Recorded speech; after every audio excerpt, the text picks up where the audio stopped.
Today, on current events from a Christian perspective, schools celebrate Pride with parades in the school.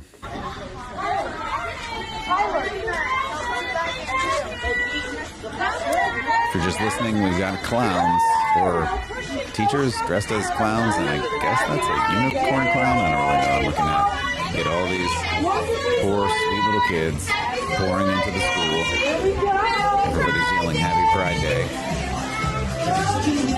And these tiny little elementary kids are they're walking through a rainbow, like literally walking through a rainbow, waving rainbow flags. All of the teachers are dressed up with rainbows. This is what your kids are going to. And then you've got the end of the day when they're coming back out through the rainbow, dancing, doing a parade, waving the pride flags. This is what we're seeing in schools. So you're telling me this is not a religious expression. This is just having fun. It's just celebrating. But what are they celebrating? There are these colors and celebrations and music and dancing and chants and waving and flags. This is clearly a religious expression, and it's in public school. Meanwhile, in another public school, the Bible is banned in Utah. We're going to look at the story and figure out what's going on there. Why do they hate the Bible so much? I think I might know. This is a battle of religion, and it's a battle of truth, because either you have ideas that are not based in reality, or you have reality that is based in truth. You just can't have both. So we'll talk about all this and more today. I'm Matt Odegaard, and this is Church Public.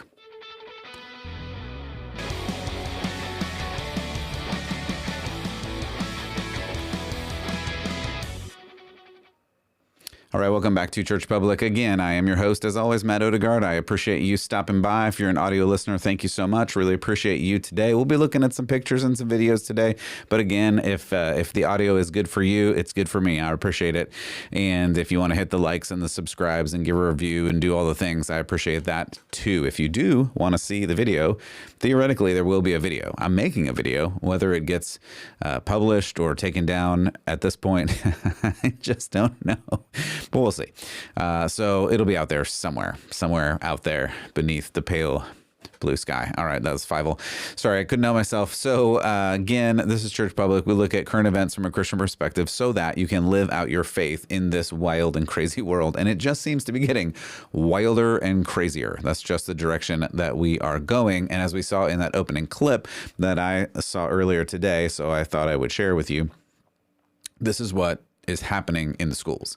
And I know you say, well, it's not happening in my school. I live in a super conservative place and a super conservative town in a super conservative state.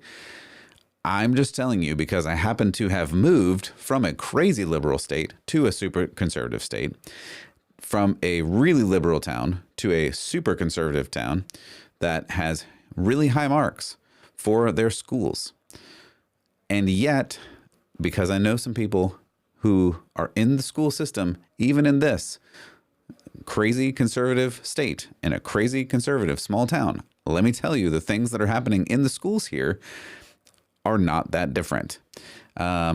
Maybe not this extreme as the example that you just saw in the parade, but it's also not that different. So you just gotta keep in mind, like, if it's not there yet, it's coming, because this is the direction. This is the way teachers are educated currently.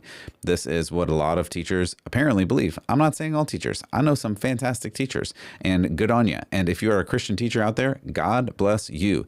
Keep doing the good work, because my goodness, I was going to say my God, and I will. And that's not swearing, because I'm literally praying, my God, help you. I pray that God helps you share the light and the love of Jesus Christ in that really, really dark place, because they need it. They really do need it. So my point here is that we need to understand, we need to get ready, and we need to be willing and able to share the truth wherever it is that we can. Okay, so what we're going to start talking about today is kind of a school issue as well. And we're going to talk about banned books, because banned books are a big subject right now. And I guess I have to start here. The reality is that books have always been banned in America, in the West more broadly, even beyond and back into time and history.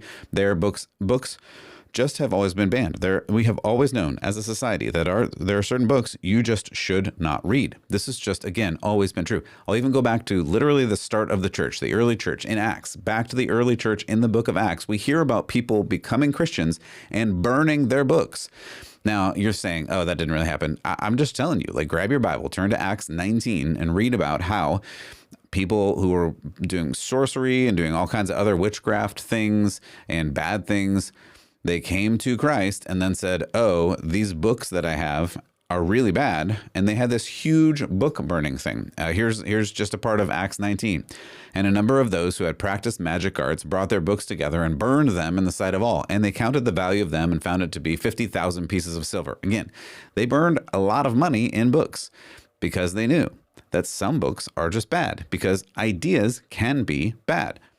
Why this is revolutionary or controversial in general is just kind of beyond me. Like, of course, some ideas are good and some ideas are bad, but this is what we're taught. We're taught now in culture that no ideas are bad. You can just do whatever you want and everything's fine unless you hurt someone else. And then that's bad. But how do you gauge if you hurt someone else? I don't know. And then you just spiral into this gymnastic vortex and I don't know what to do with it, because I really try to deal in reality and common sense. That's the only thing I can make sense of everything. I hope that you do the same.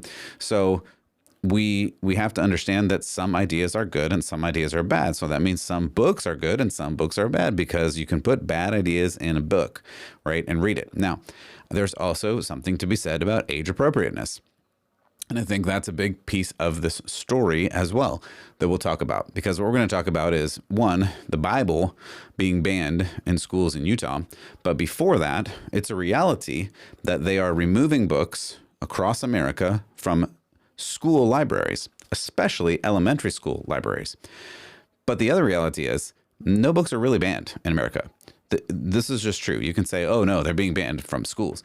But I hope you understand this. I'm laughing because I just hope you understand this. If you take a book out of a school, that's not banning a book, because students only get to have certain books. That's the reality of school.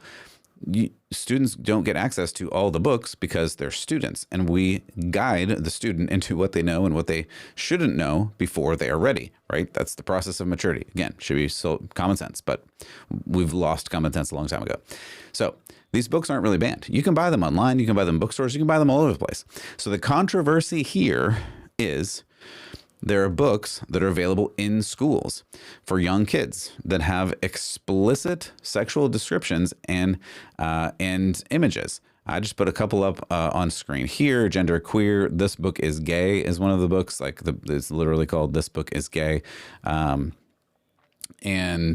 you know, like I can't even show you anything from these books. I can't show you any of the images in these books because they're too much for this show, and we deal sometimes in mature subjects. So I'll ask, why do kids need to read about and see pictures of graphic sex acts, many not heterosexual? I would say they shouldn't. In fact, again, I can't show you any of the pictures of these books. It's too graphic for the show. If you've been watching the news, paying attention for any particular length of time, and this has been, several months to a couple of years now, there have been examples of parents going into school board meetings, reading these very books and getting kicked out of the school board meetings because the content in these books is too graphic, which should make the point. Why would you want your kids to have access to this in their school libraries and sometimes even in the school classrooms? So there are parents across America who are saying these same things and saying, hey, we don't want our kids anywhere near these books that have these graphic sexual actions and descriptions in them. Great. I think this is appropriate. But now we go to Utah, where parents have been complaining about some of these sexually graphic books and saying they shouldn't be there. And the argument from the other side is, well, in that case, let's ban the Bible too. Yes, that's the argument that we're looking at today. We said, hey, we don't want these books with sexually graphic material. And they said, fine, then get the Bible out of schools, which, by the way, I thought was already banned from schools. I thought you weren't allowed to read the Bible or have it in a public library, but apparently it is still in public libraries. So great on that, except for this particular school where apparently now it is banned again. What a crazy world we live in. Anyway, so This is just that the Utah district bans Bible in elementary and middle schools after a complaint calls it, the Bible that is, sex ridden, right? So they're saying that the Bible is in fact sex ridden. Oh, Lord, here we go. Okay, so here's what's going on in this story. A suburban school district in Utah has banned the Bible in elementary and middle schools after a parent, frustrated by the efforts to ban materials from schools. So again, this is the story that I told you. Parents are saying, hey, let's ban these sexually explicit materials like genderqueer and literally called This Book is Gay. That's the name of the book. And so other parents argued, well, then there are some Bible verses that are vulgar or too violent for younger children. Yep, that's the argument. So the decision in the court comes as conservative parent activists, including state-based chapters of Parents United, they looked at school boards, state houses throughout the United States, talking about how sex and violence are talked about in schools. So Casey Meehan, who directs Freedom to Read program, said, quote, if folks are outraged about the Bible being banned, they should be outraged about all the books that are being censored in our public schools. Okay, I've just got to stop there and say, no, no, that's not how this works. Listen, this is the problem here, and we should know this, but again, common sense has left the room, so we don't know this. There is an objective and subjective difference between books that have explicit sexual words and imagery in them, because that's the point of the book, and the Bible. If you don't know that there's a difference in between those two, I don't know what to tell you, but there's a difference in between those two things. The morality and the code of morality that the whole entire Western world is based on. The whole entire Western world is based on the morality found in the Bible. You can even, I'll just sum up really quickly with the 10 Commandments, just with that. And that's not everything, but that's a lot of it, right? The whole morality is based on the Bible. Yes. Are there things in the Bible that younger viewers, younger readers should watch out for? Sure. Yes. Let me ask you this question. When was the last time your elementary school student picked up the Bible and read the entire thing? I can almost guarantee that's pretty much almost never happened. I mean, I tried to get my kids to read all the way through the Bible, and that is a challenge in itself. Sometimes it's a challenge for me to read the Bible all the way through, though it's a good challenge, and I'm up for it. So is there a difference in between a book that is explicitly intended to show how to do certain types of interpersonal behavior, and a book that is literally inspired by God that shows you how to live your very life and, in fact, affects your eternal salvation?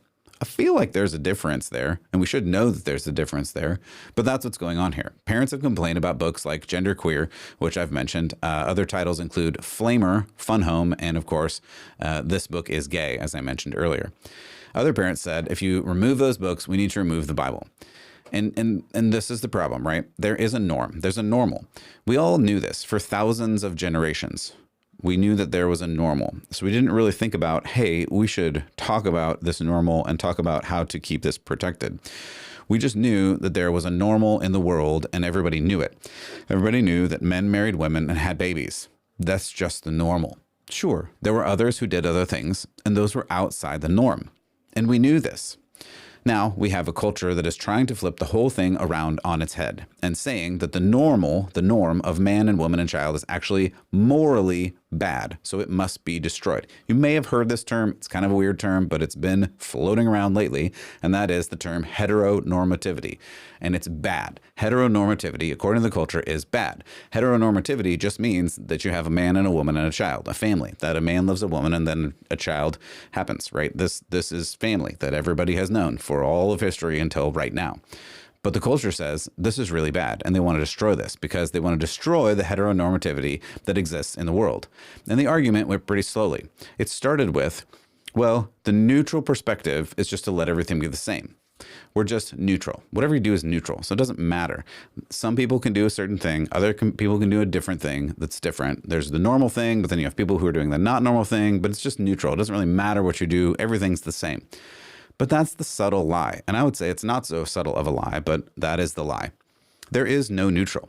I hope if you've listened to the show for any particular time, you know that by now. There is just no neutral. You don't get to sit there and say, well, I'm just going to wait and see what happens, and it's all going to come back to the center because that's where normal is.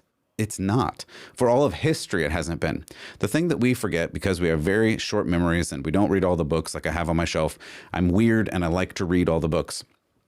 And I like history and I like studying where we came from. The reality of history is the time we live in now, or at least the time we live in up until a decade or two ago, was not normal. It was very conservative. It was very family oriented. It was very biblical morality oriented. It really was. We're not in that anymore. And the reality is, for most of history, we weren't in that. It's only been recently that the West has been in that. And we say, well, that's neutral. That's just the way it is because that's the way it always goes to, society goes to naturally. That's not how it is. People worked really hard to get us to the place where there was biblical morality as the foundation of our society. So there is no neutral. Things are either good or they're bad. Norms are either good or they're bad. This is the argument here. Our argument, my argument, the conservative, the Christian argument is that there's man, woman, and child, and that's normal. That's a family. That's the nuclear family. That's what is good.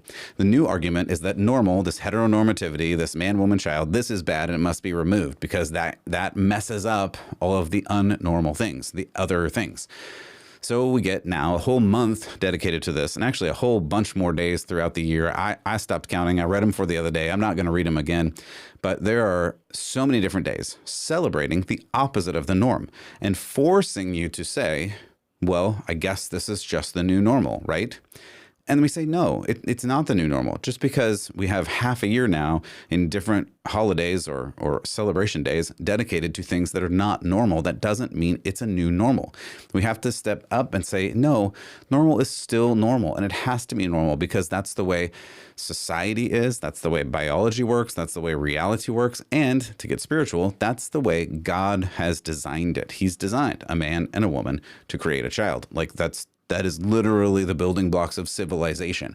And now the culture says, well, that's weird and that's not normal, so we have to get rid of that. This is the only place in time, history, space where this has ever occurred, where a norm is reversed and everybody just says, okay, fine, it's cool. We'll just do that instead. When the culture says, well, what is a family? A family can be anything. Well, what is gender? Gender can be anything. This is the new norm. The norm says family can be whatever you want it to be. And we have this whole month to talk about who is actually better. And you just love who you love and all these other things. And just the norm is just flipped all the way on its head.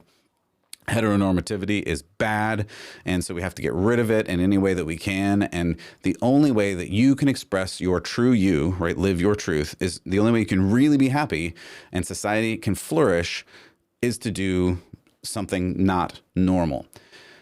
But this is just a fallacy. Like, that's not really what happens. And as we're seeing in terms of the highest rates of depression and anxiety and suicide of all time, it's clearly not working. And it's unfortunately not hard to see why it's not working. So back to the Bible. The culture's claim is that neutral is if you don't want your kid reading genderqueer and this book is gay, where they visually show how to do gay sex, among other things, that's the same as reading the Bible. That's what the culture is telling you. Is that a neutral position? Is it the same thing to say, like your kid should read this queer book, your kid should participate in this parade that we saw earlier, and that is a neutral position instead of reading the Bible? Is that a neutral position? I mean, I'm going to posit, I'm going to propose that the Bible would actually say no. The Bible would say sex outside of marriage in any way is wrong. That's what the Bible has claimed for millennia at this point. That's what the church has claimed. That's what we should aspire to. Do we mess that up? Sure. Yeah. So in any way we mess that up, we need to apologize for that, apologize for our sin, turn back to God.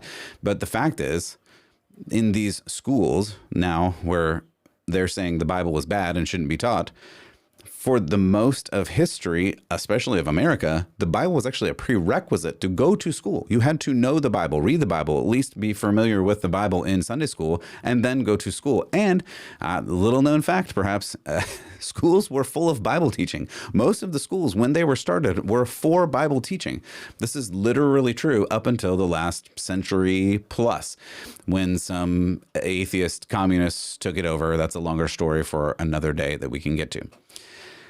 And this is the only place where this kind of norm is flipped on its head and everybody just goes, okay, the norm is a man and a woman have a baby. That's a family. That's the norm.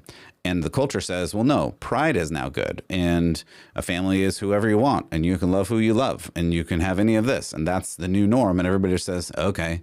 It's the craziest thing to look at, because what other norm exists like this? I tried to sit and think about this for a little while and I couldn't figure it out.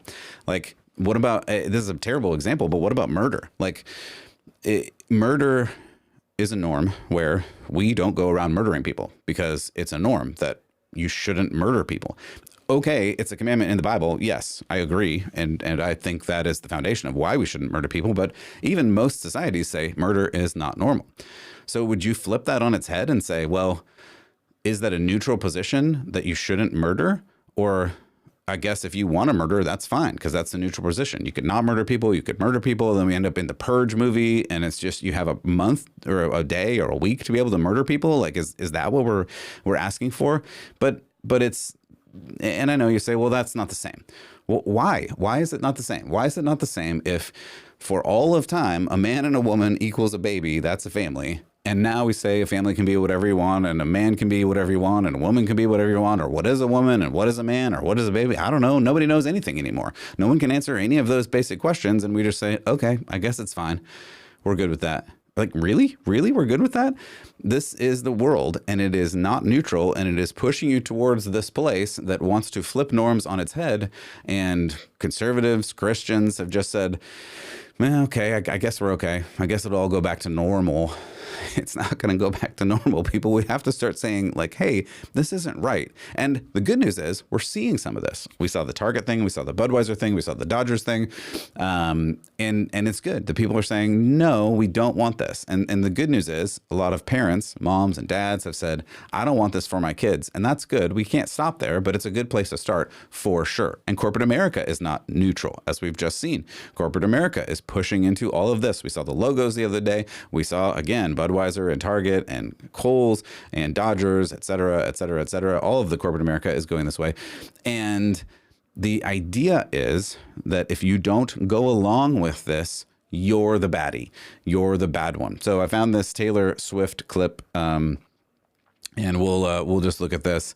I don't know. We'll just look at this. This is a weird and interesting one, but she's talking because Taylor Swift now has become a politician, apparently, and so she's going to tell us what it means to be right and what it means to be wrong. So listen to this. And one of the things that makes me feel so prideful is getting to be with you and watching you interact with each other, being so loving and so thoughtful and so caring.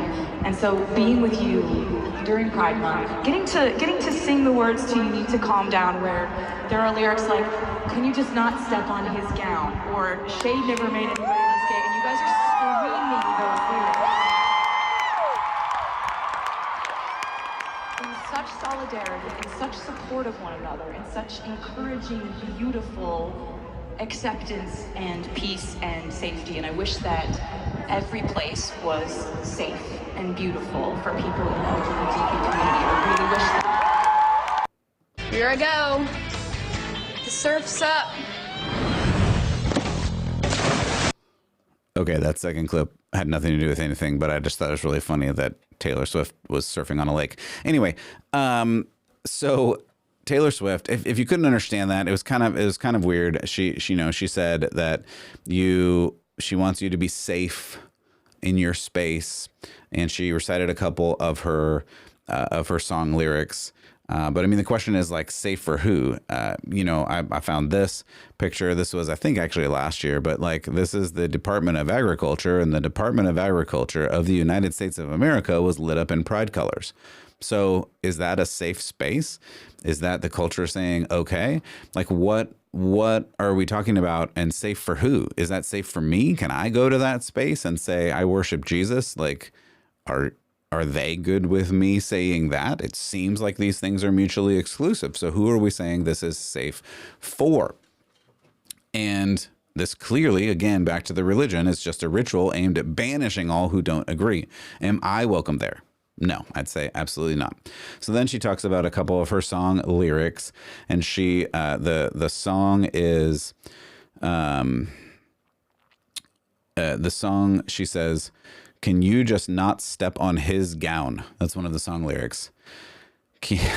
Just keep going. And shade never made anybody less gay. Shade never made anybody less gay. In other words, like telling somebody it's not right to be gay never made them less gay, I guess. I don't know. I'm not going to try to analyze her song lyrics too much, but I will look at this next line. This is an interesting line as I was reading through that song.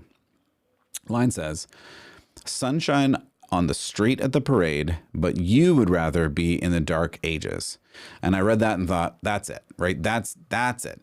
You silly old-fashioned book-reading troglodyte. You're just an old fuddy-duddy caveman believing that there's a big sky daddy who made you perfectly and wants you to have an eternal relationship with his son through Jesus Christ. You are in the dark ages. Get your head out of your cave and get onto the sunny side of the street of the Pride Parade, because haters are going to hate. Am I right? But I mean, as I'm reading this, like, that's what I'm thinking. She wrote, "Sunshine on the street at the parade, but you'd rather be in the dark ages." That's her view. And that's a lot of culture's view right now. The parade is sunny and it's bright and it's rainbow and it's wonderful. And if you say, "Oh, well, this is, you shouldn't do this," or if you say, "I'm going to read you this Bible verse that says your actions are clearly not right and against God," then you're a hater and you're in the dark ages and you're in the dark and you're old and you don't even understand what's really going on. That's her Plato's cave analogy, that you're stuck in the cave and you don't really understand what's really going on in this world. You're just old and you don't get it. And that's the religious part of what we're talking about. Again, this is the battle of truth versus this religion. The truth must be stopped, because this truth, the truth of reality and the world, and men are men and women are women and kids are kids and that's a family, this is blasphemy. It's something you just can't say. You can't say things that are found in the Bible. That's just old news. We're like so beyond that, like, right? Sorry, that was my Taylor impression. We're beyond this. We're beyond you be you and you live your truth. This was the realization that I came to today. Right. You've heard these statements, and I've actually said them a lot too. You be you, live your truth. But what I realized today is that's not what it is anymore. I mean, they'll still say it and it'll still be on the bumper stickers and everything. But it's not you be you and live your truth. Now it's you must live our truth. You must live our truth, or you'll be stopped. You'll be fired. You'll be kicked off social media. You'll lose your job. You'll lose everything. This is the reality. You have to agree. You're the one in the dark ages. We're here in the sun in our prime, literal unicorns and rainbows. I mean, if you're just listening, this is a picture of literal unicorns and rainbows on a pride parade. And it's funny, actually, I was just looking at this. This is the Wells Fargo float. So great job, Wells Fargo. Anywho, right, this is where we are. Like, you're in the dark ages. These wonderful people are in the sun, in their prime. They are literal unicorns and rainbows. This is the way. And this is why the truth has to be stopped. I'm not going to spend a ton of time on this, but I think it's interesting that there's this What is a Woman controversy. What is a Woman is a movie by Daily Wire and a documentary by Daily Wire and Matt Walsh. I watched it, I think, a year ago now. Again, you gotta,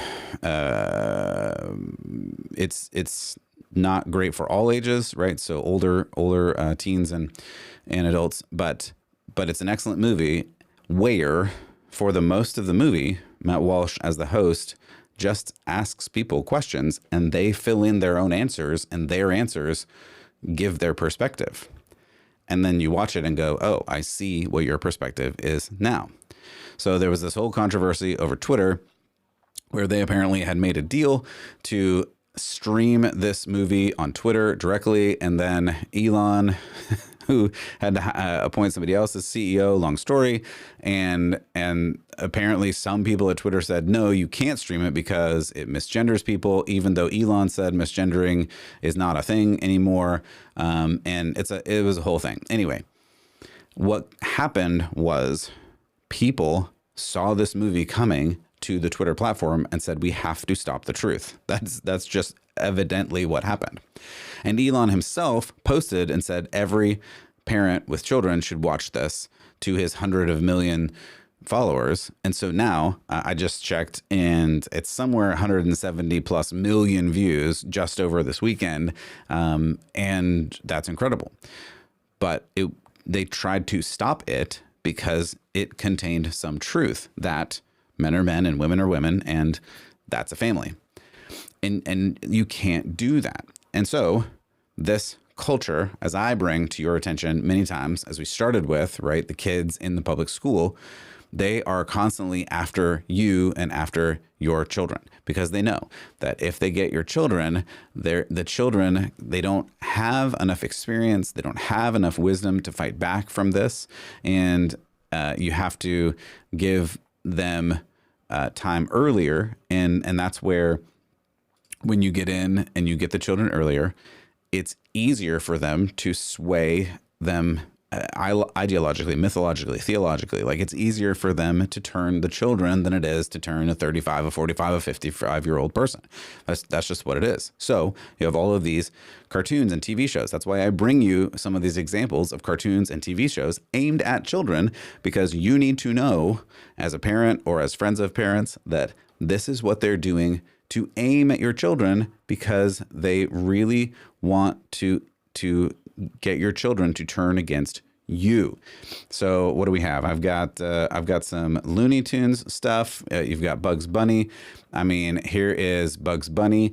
Looney Tunes saying happy pride, get your drag on. So if you grew up with Bugs Bunny like I did, you know that sometimes Bugs Bunny puts on a dress. And the reason Bugs Bunny puts on a dress, number one, is it's funny, because back then it was funny when boys put on dresses. It was just funny.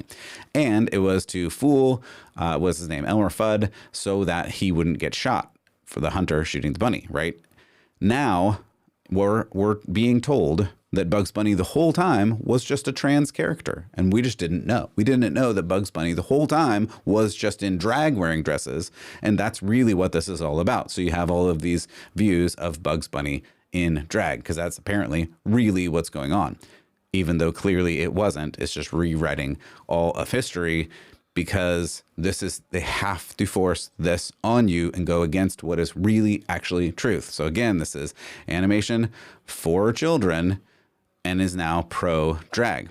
Then we have Sesame Street. Again, I grew up watching Sesame Street.